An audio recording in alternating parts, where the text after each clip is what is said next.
I think gaming loses narrative next year. Okay. And it's a bit of a controversial take, but I'll tell you, I have a very fundamental view on why I think, okay, this is going to sound really strong, but why I think Web3 gaming is inherently dishonest.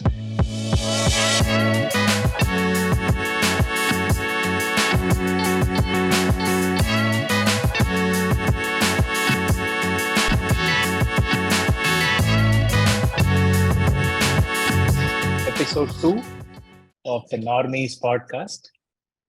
Hi, Prashant. How are you doing? Happy New Year. I'm good. Happy New Year to you too. Didn't do anything eventful 31st. It was very simple for me. Speak for yourself. I had a whale of a time. Yeah. I was in Ooty. I did a gig. I stayed in a very scenic place inside Jayalalitha's estate, which has gone Really which has gone to tatters so much that they are now renting it out on Airbnb. So nice. that was good. Great food, good people, beautiful views. Couldn't have asked for more. Great way Oh, to enter wonderful, into man. Was this 20. proper Ooty, this estate? Oh, no. So you don't go to Ooty. That's where all the tourists are. You go Yeah. to like the sides of it. But yes, strongly recommend it. After this podcast, I'll send you location. You should go for Please sure. do. I was Yeah. in Ooty just a few weeks back. I stayed somewhere between Kunur and Ooty, which was pretty good. Yeah. But I'm sure it was not as good as Jayalalitha's estate. Yeah, it was really good, man. Anyways, so customary for all people trying to make their name in crypto Twitter is that we put our predictions. Supposedly industry experts sitting right here will profess what we think is going to happen next year. Honest to God, truth is none of us know. And if you stayed in crypto long enough, I think it'll humble you to a point where you are okay with your predictions not coming true. But some trends are emerging, and I think Prashant and I want to talk about it. Prash, you want to take it off first? I think coming from macro to micro would be better. Yeah. As the resident Yes. macro guy, you should go ahead. Let me kick this off, right? And yeah, before obviously we do that, this is again personal view, not a fund view, and let's see how this kind of all turns out. Um, I would like to say, however, that like 2023, as we start, we are clearly in a bear market. We've been in a bear market for a while now, even whether or not people realize this, probably for a year since Fed indicated that they will increase the rates. But what's different this time around from 2018-19 is how much action is still happening out there, how many users are still there, how many developers are still there. If you even look at volumes and revenue being generated by the dexes, it's still like multifold more than where it was in the previous bear market, right? So in short, I would say our space has kind of hit a network effects, the overall space, and that I think is important to know for anyone who has not been here in previous 2018-19, where Raghu and I have been, and we know how bear market was, right? So this feels very different from that.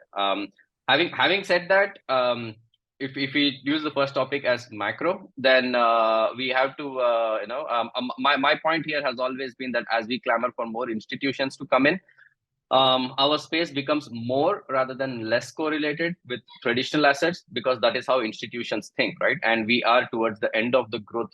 We are like a growth stock, and that's how we will be treated. In terms of the macro, I don't. I think inflation will come down this year dramatically. It will be coming down mostly because of reduction in demand, which is good for inflation, but it's not generally good for GDP, right? So there is a real chance that we will enter into recessionary space this year, and the Fed, will still continue to raise rates, but probably at a slower pace. And the key question in my mind in macro is, will the Fed raise and keep rates high for too long, so as to impact the economy, or will they pivot before that happens, right? And right now, I'm leaning more on the first side of things, because Fed right now is not keen on pivoting. Unemployment is pretty steady. Retail sales are pretty steady. So because of those two factors, they are still pretty inclined to keep tightening and keep it tight from a monetary standpoint. So I think they will just keep it for a bit too long, and the lagging effects around unemployment, demand, etc., will take us into a slightly deeper recession. At which point they will start pivoting. So end of the year, I think S&P will probably, maybe Q3, Q4, yeah, S&P will probably be lower than where we are. If we do hit a proper recession, it might fall down by 15-20%. If that happens, we don't know. We should probably expect another leg down in crypto as well, because of the correlation. But anytime that happens, at least the blue chips, I think, will catch a bid very quickly, especially because of how much excess capital there is out there in the market. So I think from a Bitcoin ETH standpoint, especially, I don't think so. End of 2023, I think we'll be here or higher than where we are right now, but not by too much. Yeah. Okay. So Fed. It's kind of all dependent on the Fed, but just for our normie listeners, right? Like, what is, which is one, I'm one of them. What is the Fed? What is the rate? And why is this affecting prices everywhere? Oh, okay. So Fed is the Federal Reserve. This is basically the RBI, or the central bank equivalent of the US. They pretty much control printing the US dollars. They have this much power because the US dollar is the reserve currency of the world. And from 2008 up until 2022, 21, we have been in an almost 0% rate environment. What that means is there has been a lot of cheap credit, and there has been a lot of money that has been printed by the Fed in the process. So we have had a lot of excess dollar that has been in the system, right?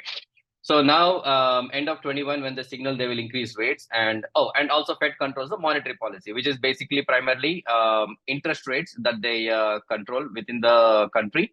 And these interest rates that the Fed decide is what becomes the benchmark for a lot of credit that is given on thereafter, such as mortgage, car loans, etc. Right?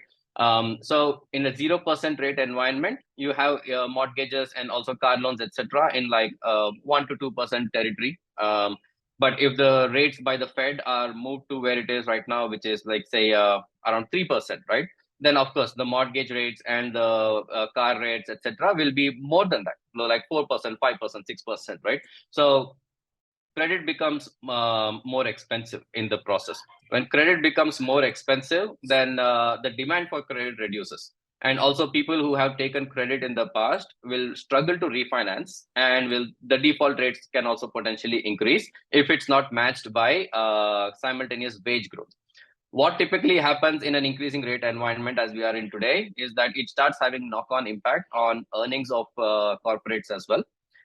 When earnings start getting hit, then people start doing layoffs, which is what we are noticing right now. When layoffs happen, then unemployment rate increases, and when that happens, then typical consumers move from an investment mentality to a savings mentality. So then demand for goods also starts reducing, right? So then you have your GDP also coming down, and then we start going from an increasing growth increasing environment into a growth stagnating to a growth reducing recession kind of an environment, right? So that is what is happening right now. So Fed is kind of like the mothership of global monetary policy, and all roads, it's kind of like the it's Fed's market effectively is what we like to say, right? So if they increasing rates and it going from 0% to 3, 4, 4.5% this year, is an environment that we have not seen for 15 years now. And crypto has been in a 0% rate environment all this while. Because Bitcoin started in 2009, and at that point, the Fed rate was around 0%, right? So even from like an entire crypto standpoint, we are for the first time seeing a high rate environment, right? So we don't know how to kind of think about it. What happens in a high raising rate environment is that the way stocks are kind of calculated, the price of stocks, there is like this discounted cash flow methodology that is applied, where you discount the future cash flows at a particular rate, and that rate is tied also to the Fed's rate. So at a higher rate, the discounting is higher, so your present value is lower, right? So stock prices also recede. It's a very simple way of explaining it, but that's pretty much what happens, and this impacts the growth stocks a lot more. than your utilities and cyclicals. It's crazy, man. Professor Prash in the house. Nicely done. Nicely done. Yeah, But I 10 think 10 years that of banking is what gives us that macro thing. okay. Okay, let me pick one, right? Like I Yeah, think that there is a conversation for an ETH BTC flipping. And the reason I think that it may happen is that just that there's so much more developer and building activity that is happening on ETH. I think the first person to tell me this was Sandeep back in 2017, where like ETH will flip BTC. I said, dude, like how even, right? But then going by the way in which they've been able to coordinate a community to come together and build all these useful products. The EIP rollouts are faster than ever right now. The yeah. implementation, the merge has happened, and I think the beacon chain eventually will start to also enable withdrawals to some level.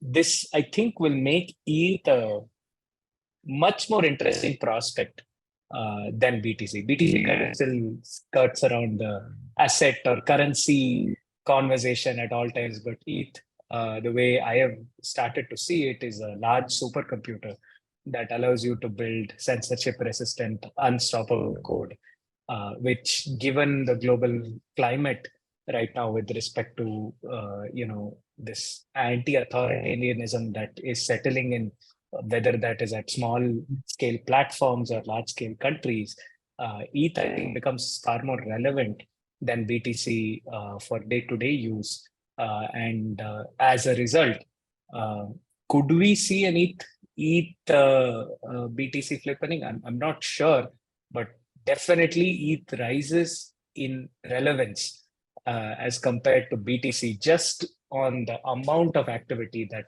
happens there and the way in which it is happening together, which is that there is a insane number of smart people who are coordinating to build a true public good. So Yep. I think that will happen, and Yeah. stack ETH as well, stack Ether as well as you may be stacking Sats in this market. Yeah, and yeah, to me, I think it will definitely flip BTC. It may not happen in 2023, but I think that even in from a price standpoint, FDV standpoint, I think it is happening. There is just way too much network effects for ETH, and the velocity of ETH is also much higher through its entire stack than what it is for BTC. In fact, I'm actually a bit worried about Bitcoin at this moment because of the next halvening. Given the rewards, it's highly dependent on price increase as opposed to transactions on the chain for it to keep the miners interested for a much longer time, right? So to an extent, there has to be a lot more productivity that the asset has to generate, which is Bitcoin, for it to stay relevant for a much longer. So the only thing that is still going primarily for BTC, it's decentralized. I think it's the most decentralized asset out there. So that ethos of decentralization sticks with it. But again, I mean, as institutions come in, etc., I think the ETH will take the relevance away because again, decentralization is an ethos, but it's not something that puts money on the table by itself, right? So, Yeah. so I think ETH therefore takes the cake away. I completely agree with that. Yeah. What do you think of regulations, Prash, especially given the last year? And I think it's coming, and probably not the good kind. So, Yeah. what are you Yeah. See, I seeing there? mean, I come from like a world of very heavy regulation, even in financial markets. 2008 was after that the regulation that came in, destroy a lot of businesses. Regulation to me is a necessary evil, but most often they kind of like either are like on at the are at opposite ends of the spectrum. Either they're very slow and a lot of problems arise, and then they kind of they try to overcompensate and go to the other extreme, right? And that is what I'm worried about here. It's very clear to anyone in this space that whatever happened in the last year, keeping Luna aside, which was a failed experiment, everything else was a centralized institute problem, right? Be it 3AC or FTX, etc., right? And to me, regulation should come in at the gatekeeper stage, which is your centralized exchanges, at your custodians, your asset managers, etc.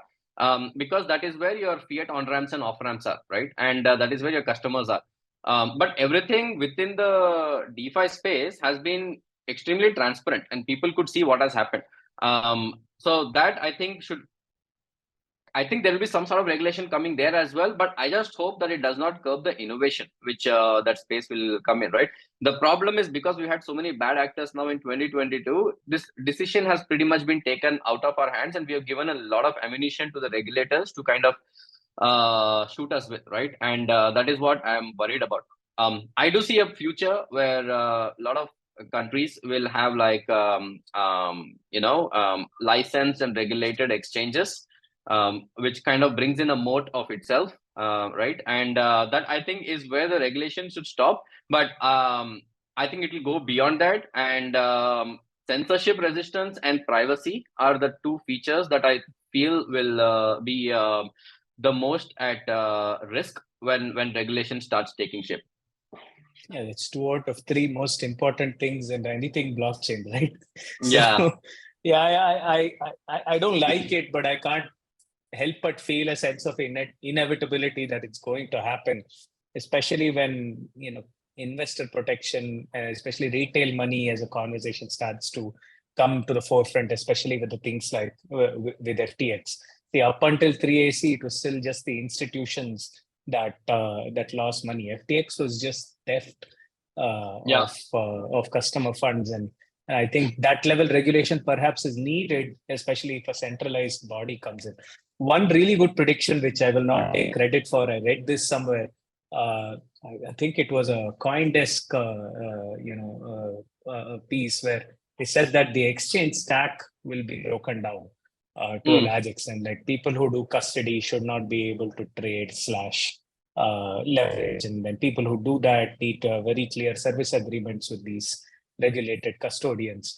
Do you think that is good? I mean, I see that as a net good because, again, personal bias, and this, that I've always envisioned a constellation of companies as opposed to large monoliths that do everything together. And the whole point of Web3 was that working together gets a lot simpler, as opposed to how it would be in how centralized organizations work.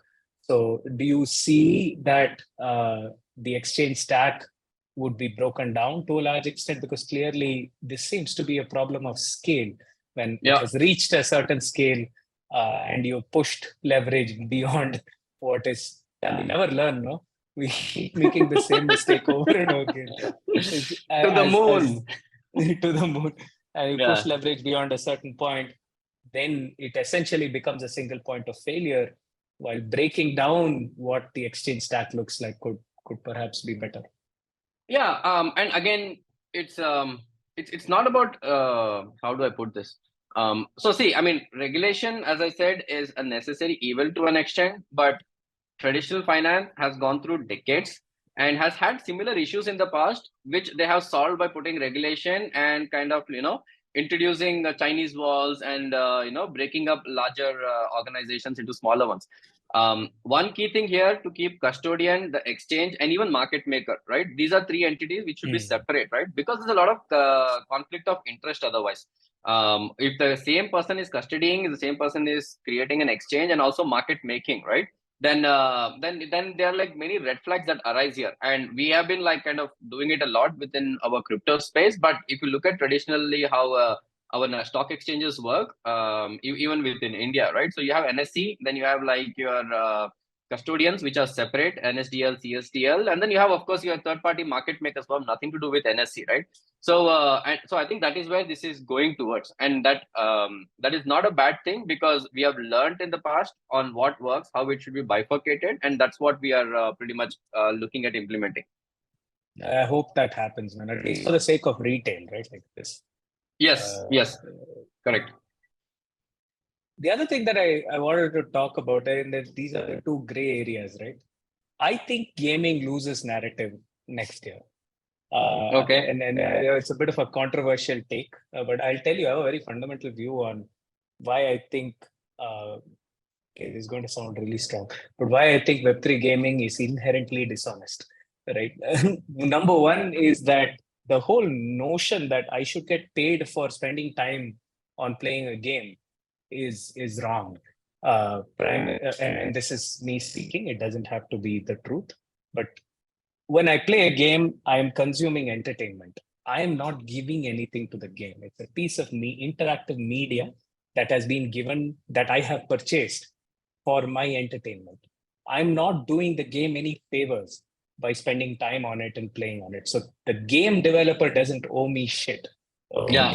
They have already done their work of putting together a world that is immersive and game loops and rules that keep me engaged. And I am consuming them for entertainment. And I really wish more people would talk about this. Even in every time somebody takes up the example of Axie Infinity, outside of the Philippines, where did it actually work? It was almost like a third world,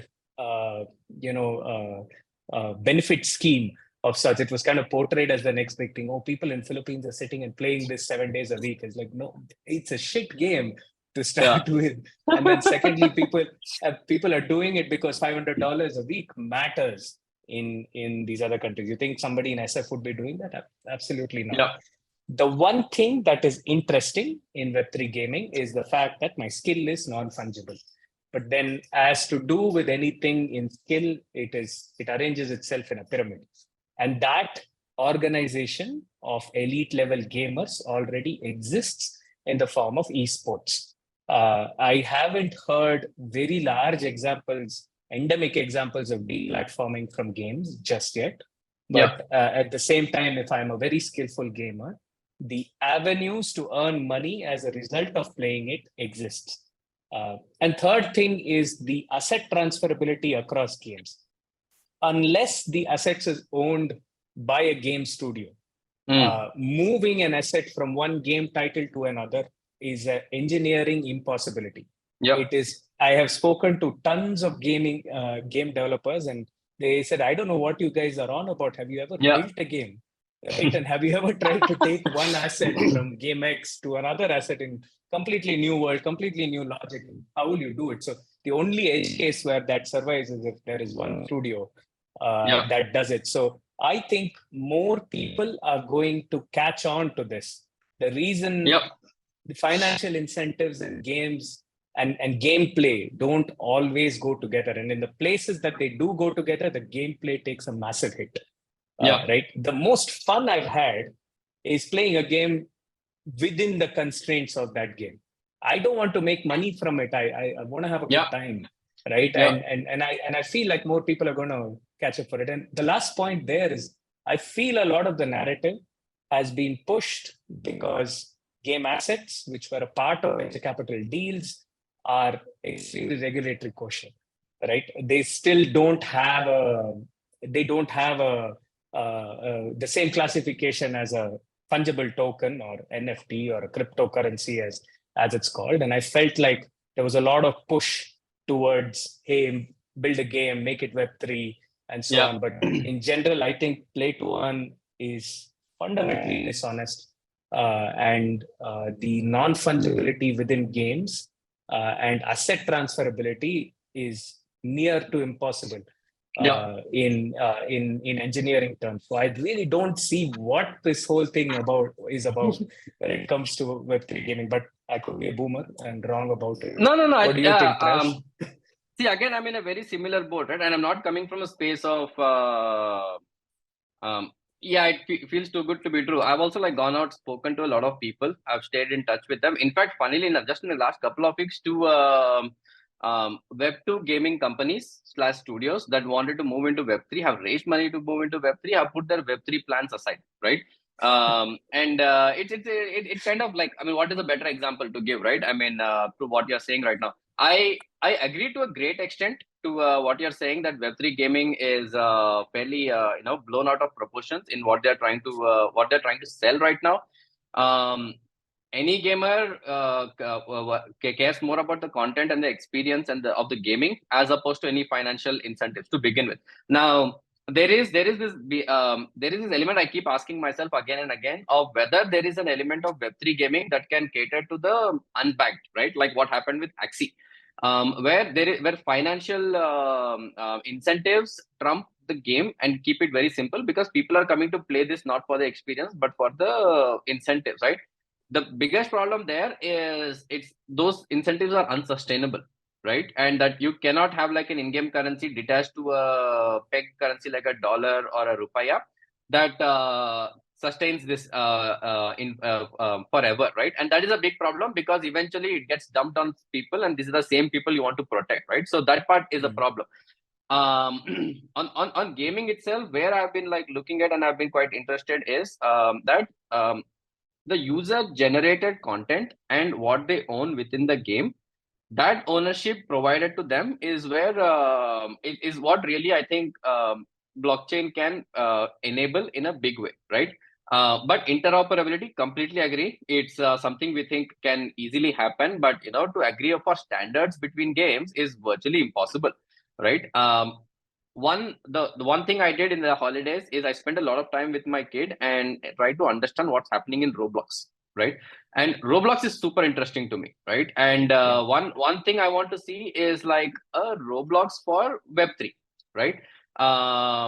So she creates an avatar. She spends in-game currency called Robux, which is dollar denominated. She can enhance her avatar, and this avatar can go across multiple games, right?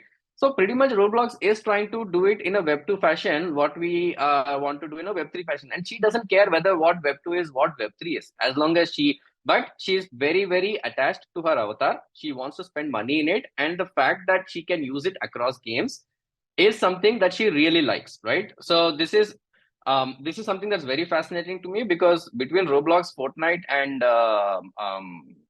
Minecraft, right? You have 500 million MAUs, most of which are under 15 years of age, who are getting used to virtual worlds and playing games, creating content, and utilizing it as a social network globally, right?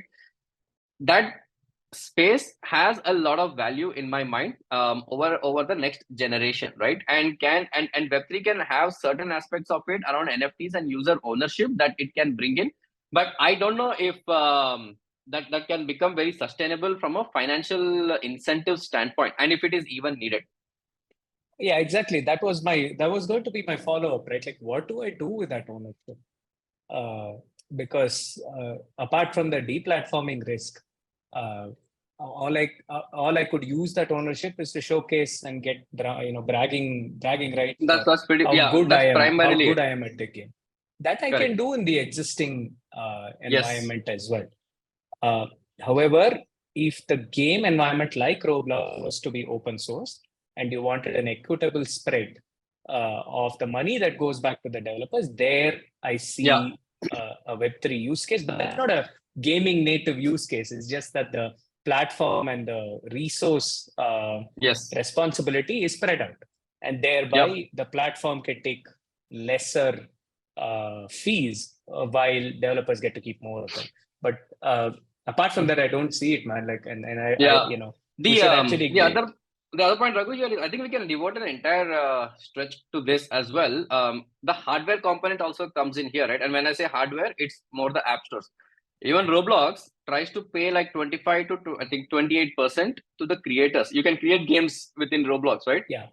However, a huge cut of that goes to your Apple Store. Whenever any sort of transaction of Roblox happens within Apple's devices. So that is another big pain point, which again is very difficult for Web3 to solve because most of the network effects from a user standpoint is within these walled gardens, right? And web-based gaming is, I wouldn't say it has been lagging. It's still fine, but it's mostly all mobile and console driven right now, which are all like within walled gardens. That is another like huge challenge for Web3 gaming to also proliferate. I think we should get Miko Matsumura on this call. I think I've not seen a bigger proponent of Web3 games than him. And he's built a very successful gaming studio with Gumi. So it'll be really interesting to get a counter view Because if we keep Yes. agreeing on things, this podcast is going to get very boring. So Yeah, we maybe should next one. Let's see if you agree or not. okay, So this is go on. around DeFi. And to me, I'm very bearish on permissionless DeFi in the short to medium term.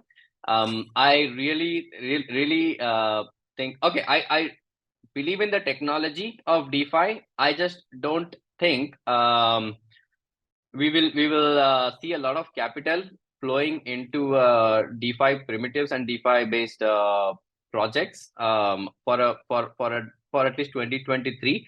And I see a clear bifurcation happening of DeFi between permissionless DeFi, which brings up the primitives and which is probably more for the retail, and there will be an element which will grow bigger and bigger over time, which is what I like to call regulated DeFi, right? And if you saw the project that Polygon did with JP Morgan by forking Uniswap V2 for currency based transactions on chain, um, I think there is huge benefit of DeFi on that side of things and involving real world assets. But I'm quite bearish on having on-chain options, having any more on-chain dexes, having insurance projects on-chain. I think all of that will struggle for a long time because it's a complete mismatch of the I think that is all institutional products where we are trying to fix that into on-chain, which institutions will not enter unless there is some sort of clarity on censorship, KYC, AML, etc. So that is one area I'm like quite bearish on for 2023. I don't know if you agree or not. When you said regulated DeFi, I died a little on the inside. But I can't disagree with that, dude, because I think in fact, the guy who worked on it for Polygon was Hamza, their head of DeFi. We should get him on the pod as well. Yes. That'll be quite nice to hear what that project looked like from the inside.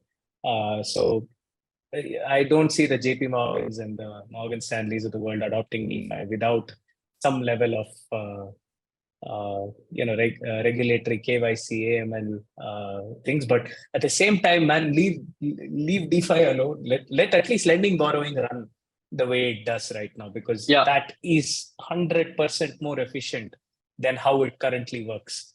And we've got to figure out, we've got to keep innovating in that space. The unbanked story that you said, I think DeFi solves that more than how traditional banking or any other sector in the space works. So I feel like both have to exist, but I see the bifurcation coming between retail DeFi and institutional DeFi. And I hope like hell that institutional DeFi is the only one that is regulated and it doesn't trickle down into user generated, into retail DeFi. And in general, I feel like, yes, regulated at the entry points of where I procure my crypto from. But once I have my crypto, let me do what I want with it. Don't enter, if you enter that there as well. Space, I think that's a good space to be in. If that is the final part we get into. I hope it's there. Next one, I have one, right? What do you think, like, this entire middleware stack that we have, right? You have your oracles, you have your data indexing platforms, you have your identity solutions, etc. I won't say it's a worry, but it's a view I have that, we say, okay, this will be the Google of indexing for Web3, right? I always keep wondering, why can't Google enter into this space and start doing it once they feel that this is big enough, right? And I think they will. Yeah, I know. I think Google's already providing node services. I think they launched an RPC service provider a couple of months back. And all the major chain players were there. For the launch as well. So I don't think they can't do it. The worrying, I know the project that you're talking about, so we will catch up on this later. I don't see the token utility in most of these projects. and most of the money raised by these projects has been done via token. The ideal way to do it was the open source way that we were talking about, right? Create a Yeah. contributor base, share the resources, incentivize them, and then do managed services like every other open source project in the world. Your Dockers of the world. This is how they make money, right? And I would presume that a lot of the holding companies of these middleware projects are more valuable than their token market cap at the current point, because they still do business, but at the same time, the token itself does not have value. Incumbent threat, I still don't see it being that much, because even with Google, there is a lot of things for them to worry about before looking at a emergent space like this. And the time that they're not looking gives a lot of head start to some of these players to be very good and very specialized at the function that they do.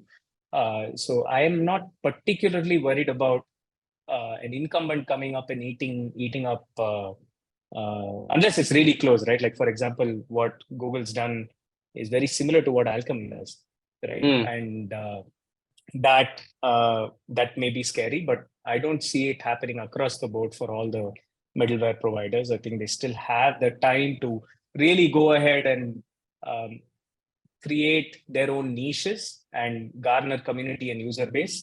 But the token part is worrying for me. I don't see what happens with it. Yeah.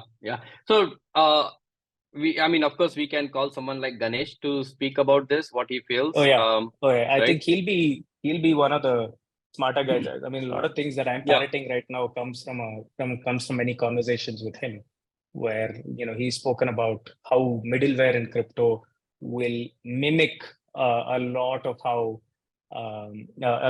traditional open source projects went on to become hugely successful, publicly listed, monetizable businesses.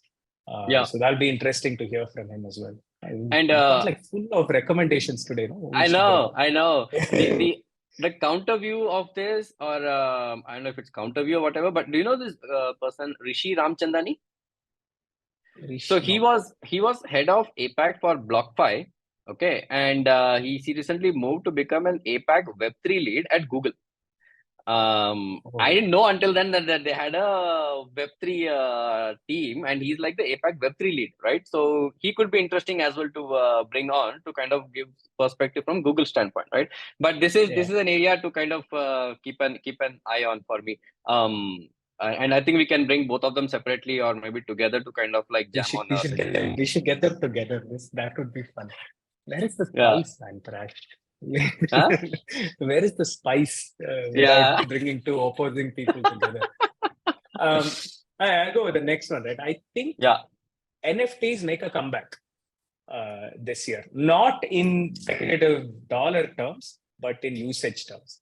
I think I was pleasantly surprised by what I saw with Reddit and Starbucks coming in and doing something like this. I think the whole conversation around, hey, let's use the NFT for something as opposed to buy it, flip it on the open market and make some money seems to have reduced. Clearly 90% retrace on all things NFT speculation, but seems to be a lot more people using it. So I don't see, and I know we should call out our friend Ishita on this. She said something to me a couple of years back, which I will never forget. She says that it's more important that something is non-fungible than the fact that it's a token. And that just opens up a world of possibilities of what NFTs can do. So I see them being used a lot more, enterprise and startups alike. And I see them kind of becoming ubiquitous with a lot of things that have to denote non-fungibility and tie benefits within ecosystems to that non-fungible characteristic. What do you think? You think it's coming back? See, I mean, I looking at a lot of on-chain metrics, etc. I didn't feel like NFTs went away at all, right? And keeping the floor prices aside, volumes wise and transactions and users wise, I think NFTs has been like the biggest hit of the last cycle in my opinion. And I think it's still pretty much there. I was just funnily enough like going through Nike's own NFT growth in the last year and what revenues they made. It's just mind boggling, right? And to me, NFT becomes like a very good way to bring a lot of enterprises into Web3 and to kind of make it very fungible between enterprises and the decentralized world, and NFTs can enable that, right? And it can replace a lot of use cases around loyalties and branding and marketing, etc. And I've been super keen on how NFTs have been progressing. The struggle I have always with NFTs is that apportioning value and accrual of value into NFTs is not very clear to an analytical mind like mine, right? And that is something, of course, I guess someone like Ishita and someone else, like, we can like that dig at a slightly deeper level. And if you can get someone like a Punk 6529, his views on NFTs are like really really good and amazing. But yeah, I would love to understand at a deeper level as to like where is it going next, right? And how can it disrupt a lot of things, because you see it being utilized in real world assets, RWA, it's utilized in gaming, it's utilized in all your social tokens, etc. It kind of seems to have like this, and it becomes very easily an ownership layer across all of Web3 and also Web 2.5 and to an extent Web 2, right? So the opportunities are limitless. I just don't know how to think about the utility and the value accrual into individual NFTs. Utility, I can see. Value accrual, you're right. I mean, it's basically supply and demand on an open market that seems to get enough of both parties, on the platform. Yeah, I mean, it'll be interesting to see. So I'm on my last prediction. Do you have more? I think I'm also almost there. I think we in between covered a few as well. Yeah. I just had one. Do you want me to go next? You go next, and then I'll close out with the last one. Yeah, so the last one I had was around AI. I mean, I think Chat GPT is kind of like, I think there's been way too much shag around it already, so I'll not go too much into it. But it just put the entire AI thing into a lot more perspective, right? That it feels like there is real utility coming out of AI that is going to affect us a lot more directly than indirectly. And what I mean by that is we had like Facebook's algorithms and Google's algorithms, more ML, but also AI kind of like influencing our lives and decision making, but in a very indirect fashion, right? But now AI has like a lot more direct impact to us. And when you look at things like ChatGPT, Dolly, and Stable Diffusion, it seems to like we are at a stage where this will completely disrupt the entire creativity market, from content writing to marketing to creators, etc., right? And there is an element of using these for the benefit of Web3 as well, both at like an application layer, like generative art, generative music, etc. But also we can start taking a lot of data and harnessing them towards coming up with like better outputs as well. Like one example being, I think Multicoin invested in this company. Let me called, what was it? Delphia, right? And they take a lot of financial data and give you better recommendation of stocks. And you providing data to this engine gives you like rewards you with incentives, right? So that I thought was an interesting fashion. And I think a lot more of this will start happening now that we are seeing a lot more clamor and noise around AI as a field. I'm so reminded of our good friend John Devadas, who says AI is hogwash and it doesn't exist.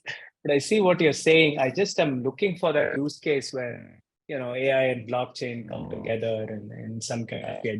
I don't see it, and I'm not going to pretend as if I know this shit, because I have to do a lot more studying on what's happening on the walls outside of Web3. What I hear is that I had a very compelling use case of why ChatGPT is a legitimate threat to Google. Yes. Google's incentive is kind of built around making you stay on their services for as long as possible, so you eventually view or click an ad. ChatGPT's function ends at giving you the right answer as soon as possible. And in terms of it's a clear user experience win for ChatGPT against Google when it comes to finding answers to question, which is one of the largest utility for Google. So and And also when you say what I hear, Google, you mean Google search, right? not only search. I mean, search is baked into literally all of Google's products Yeah. in one way or the other. But yes, I mean search and the ad engine that sits Yeah. under it. Yeah. And from what I hear, uh, Bing, the search engine, is building a Chat GPT based search engine for Oh, interesting. Okay. which Microsoft is launching. So um, I see what's happening there. I've just not had the time to sit and study it as much as I Yeah. should. But the blockchain use case, and you remember, I think back in 17, 18, there were so many AI powered blockchains that kept coming out. That kept coming up. I still I can't see it yet, but I'm sure there are some interesting use cases there. Ilya from Near keeps talking about how there are a lot of use cases there. I still can't get him to sit down and tell me what those use cases are. But he was also one of the inventors of TensorFlow Of what, sorry? at Google, of TensorFlow Oh, really? at Google. So Okay. he was a part of the team that built it Nice. out there. So another guest for the pod, I guess, should be Ilya Yeah. that comes and chills with us on this. I will just make sure that he has beers because Ilya with beer much greater than Ilya without it. So, so anyways, this has been fun. I think we've got a lot of things. My last prediction for 2023 is that we will have a moment of truth for DAOs. Okay. And I think Joel John put out a conversation about how if you exclude the biggest DAOs like Aave, all of crypto has maybe 5,000 DAO governance voters right now, which is which feels about right. Sad. And I think a lot of it has to do with how the DAO itself is constructed. And our good friend Vishal Kankani from Multicoin talks about how Web3 organizations and decentralized autonomous organizations cannot be how Web2 organizations look. We don't even know what the rules are of how that organization would function. And then building enablement tools for that only makes sense when we first see how this would how a Web3 organization looks like. I felt like Constitution DAO was one flicker as to what it could be to coordinate so many people coming together and aligning them on one goal, which makes me believe, and this is a very unbaked thesis that I have about DAOs, is that I think that DAOs need to have DAO specific coordination platforms. It cannot be a chat interface or GitHub or Discord, right? I feel like you have to define what the DAO is meant for, what its rules are, how you interact with it, and then build a platform that bakes these three things into it. This is something that me and my co-founder at Builders Tribe talk about a lot, that you have to define the rules of how a community will interact. And the platform enables just those rules. And then what you have is a more engaged community, and then decentralizing it by giving sections of that community governance powers makes a lot more sense, as opposed to saying, hey, here's Discord, here is the token, here is the NFT, here are the token gated channels. It's a DAO now, right? Like, so with all the total value locked in DAOs, the question about whether these things actually work, there will be a moment of truth where we as an industry will have to define whether this thing is just another narrative or something that can be powerful to the likes of a DeFi or an NFT in the time to come.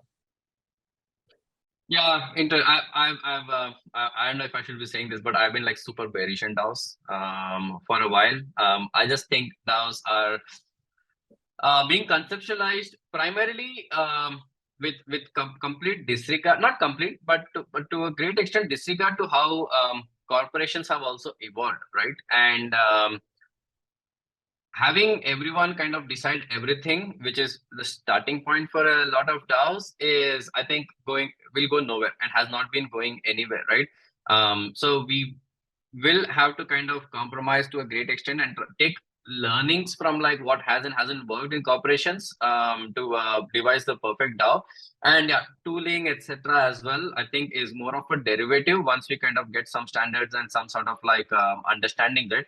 I won't hold my breath in like Web3 coming together and defining the standards, because it's open source. Everyone can go define their own standards. But even if a couple of projects do it the right way and create templates that are well recognized and well regarded, I think that's still a great starting point, right? I quite like sub-DAOs, wherein you have certain people as subject matter experts who are within these sub-DAOs looking at certain functions, and have certain element of governance within it. That makes more sense than having 100 people, one common DAO. I'll vote on marketing, I'll vote on product, I'll vote on things I have no idea about.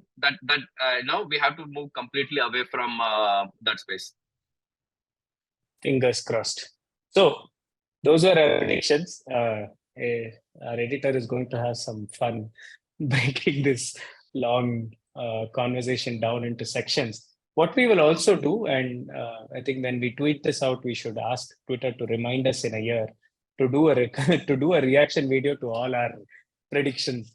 By the end of this year, to see how many of this we got right and how badly were we off on the other predictions that we had. But it's been a pleasure as always, Prashant. Likewise, and, man.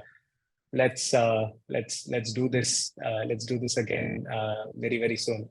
Until Very then, soon. this has been the Normies podcast. We will get back to you very quickly with some more interesting things, and definitely people far more knowledgeable than us to share their thoughts on specific things. So hope you enjoyed it. Drop some feedback, and see you soon. Thank you. Take care, guys.